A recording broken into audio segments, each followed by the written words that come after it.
જિંદગી આખી જીવી ગયા પરંતુ કોઈ પૂછવા ના આવ્યું કે કેવી રીતે જીવ્યા, અને જ્યારે મોત આવ્યું ને ત્યારે એ લોકોએ જ બધાને પૂછ્યું કે કેવી રીતે મર્યા. કડવું છે પણ જીવનનું આ જ સત્ય છે. જ્યારે તમે રોજ મરી મરીને જીવો છો, દુઃખ તકલીફ સાથે જીવો છો, ત્યારે કોઈ તમને પૂછવા નથી આવતું કે કેવી રીતે જીવો છો, જીવનમાં કઈ તકલીફ તો નથી ને. તમને લોકોને ખબર છે સાચા સગાવાલા કોને કહેવાય? કે જેની જોડે આપણે રોજ વાત નથી થતી પણ 6 મહિને એકવાર પણ કોલમાં વાત થાય ને ત્યારે એ આપણને જરૂર કહે છે કંઈક કામ હોય ને તો મને કહેજો, હું છું. ક્યારે પણ રોજ આપણે એમની જોડે, કેમ કે રોજ બધાને ટાઈમ નથી હોતો વાત કરવાનો, પણ જ્યારે વાત થાય ને ત્યારે એક બે શબ્દો તો એ એવા બોલી જ જાય છે કે જે આપણા દિલને સ્પર્શી જાય છે. એટલે સાચા સગાવાલા એ જ છે કે જે તમને હંમેશા એવું કે કંઈ કામ હોય તો કહેજો, હું છું ને તમારી પાસે.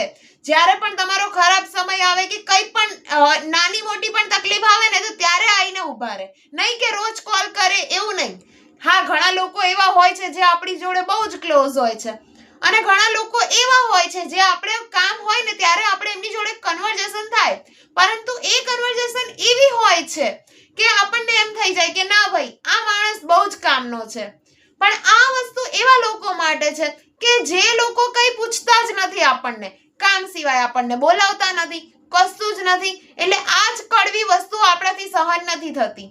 તો છે ને જે લોકો તમારા જીવનમાંથી જવા માંગે છે ને એને પ્રેમથી જવા દો, કેમ કે કંઈક ખરાબ જશે ને ત્યારે જ ભગવાન સારું મોકલશે. નો છે ને નિયમ છે, કંઈક સારું કંઈક ખરાબ જશે ને ત્યારે જ ભગવાન કંઈક સારું મોકલશે.